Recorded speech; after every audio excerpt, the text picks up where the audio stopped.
Hello and welcome to another episode. Last Friday I went to the Fully Charged show, which is now known as the Everything Electric show. There was quite a bit of new Hyundai related group stuff there, from the facelifted Ioniq 5 N-Line to the new Inster and also the facelifted Kia EV6. So I took a little bit of footage. Unfortunately, because of background noise, I've had to really turn it down because there's just too much music to hear what I'm saying over what's going on. I didn't take this with my gimbal, so it's just handheld stuff, but some might find it of interest. Also, at the end, there's a non-Hyundai Group car, which I liked a lot, which might be one we could get as a second car, because we're still looking at second cars at the moment. The Zoe's be 7 years old next year, and currently we're dealing with an ABS fault, which I'm doing another video about. And that's been quite interesting to fix, and the reason that caused it is another interesting thing. But I digress. Back on the topic. Anyway, so this is what I saw. First things up was the new Ioniq 5 N-Line. I think this looks better than the new facelifted EV6 by miles, and they kept the looks of the old one and just improved it, I think. There's lots of gloss black around. The cockpit is now a CCNC, exactly the same as you'll get in an EV9. So if you see my EV9 run through the menus, it's just the same. So I mean, it's been a while since I did it, so I was just going through all the menus to see if anything had changed. The head unit software was dated 2024. I think it was May. There's the manual battery conditioning, but that's not available in the split screen, and you only get the split screens in map mode. But there was one glitch I came across when I put the maps up. I don't know whether it was a bug or it's just an issue with connectivity, but I wouldn't expect this on a brand new car. Sometimes you get the hourglass on things, but this is what you got. You got this kind of swipe up or down to change the split screen, and there was no map being displayed. So it was just stuck, and I couldn't move it. The car's in utility mode, and the N-Line's got that extra red button for the drive mode. So I did clear this in the end. I'll just show you what I did. I think I pressed map again, closed it and pressed map again, and there's the split screen. So God knows what happened with that. That's the same 3D view camera you get in the maps mode on the EV9, and there is no split screen manual precondition, because I've suggested that in my videos, and you hope that they do it. So I had a poke around all the controls and the videos. At least there's plenty of physical manual controls, and it's not just touchscreen hell. And that was version 2405 something. Yeah,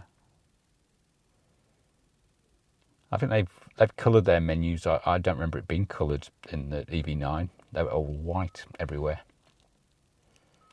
and there was nothing extra in the split screen that you could add. Such as a manual conditioning button, which would have been useful. And I don't even think the split screens work on Android Auto or CarPlay. This is the new Inster. It's a left-hand drive model and pre-production.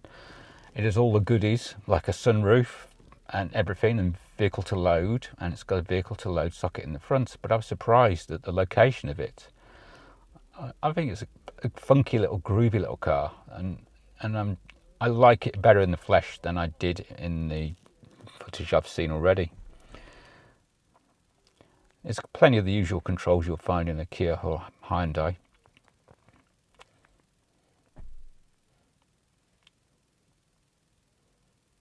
There's plenty of functionality and little flaps and tricks you can do with the seats that you can't do in any other car I've come across yet. That seems to be one of those sensors to see how you're driving, like the EV9 has. And that's where the vehicle to load socket is. It's in the front under the main dash.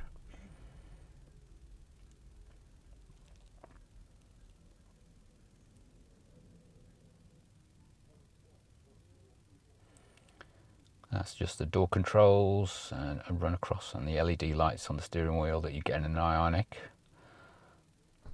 It's not as wide as a Nero EV, I don't think. I found there was someone sitting in one of the seats next to me.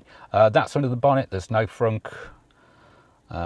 Lots of high voltage orange wires, do not touch, and that's the charge port.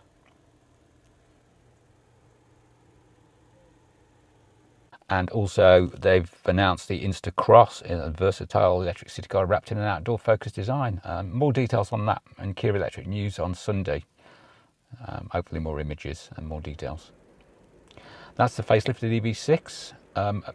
Kia themselves didn't turn up, but this dealer turned up. They were also at Fully Charged North, I think. This has grown on me a lot, but it's still not as nice as this EV6 I'm sitting in. And my wife likes the front of this more than I do, to be fair.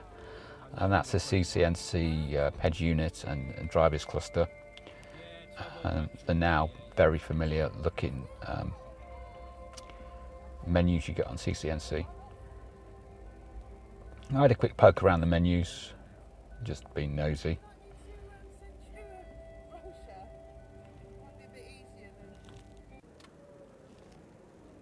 And those are the wheels, which not as interesting as the ones I've got on my GT Line S at the moment. And the lights are slightly changed. And then a quick run through the middle of it. It's all very familiar.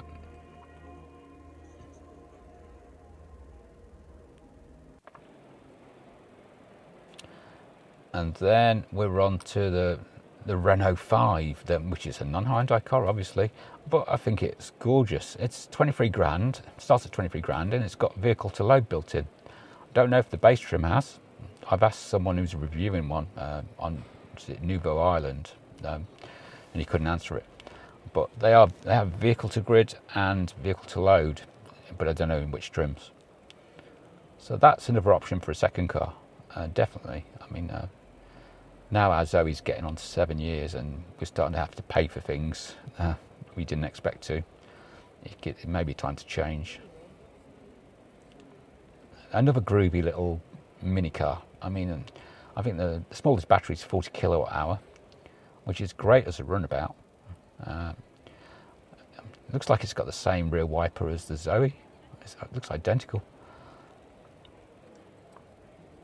Some nice wheels, and it's got the driver's display looks like it's all the same size, but one display is smaller than the other slightly. I think the driver's is bigger than the infotainment. Then I test drove the Volvo EX30. I've got no footage of it in the car because of various reasons I couldn't, but I found there was no binnacle. There was one stalk to control the gear shifting back and forth. I found that a bit confusing, and the majority of the controls were in the touchscreen centrally.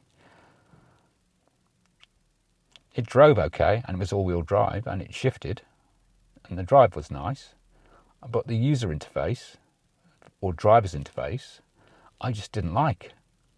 I hated it. I mean, if you're not used to a touchscreen, I wouldn't touch a touchscreen car with a barge pole. In place of where you've got the driver's binnacle, you've got a driver's attention sensor. So the speed limits on Google Maps were so small, I could barely see them. So that's another bad thing. I'm just used to seeing it on the driver's binnacle on the Kias and Hyundais, and it's not for me. So I'd never buy one of those. Just not for me. Anyway, that's the end of my quick run around of Fully Charged of interesting Hyundai and a few other things. I test drove the Ioniq 5N facelift as well, and that was excellent, as you'd expect. Good to drive, great to drive. It felt stiffer than my Kia EV6, obviously, because mine's nearly 3 years old, so you know everything you buy new is slightly stiffer, but it was great. I could easily buy one of those instead of an EV6 if I was going to change. Anyway, I hope you found this all useful. Thank you for watching.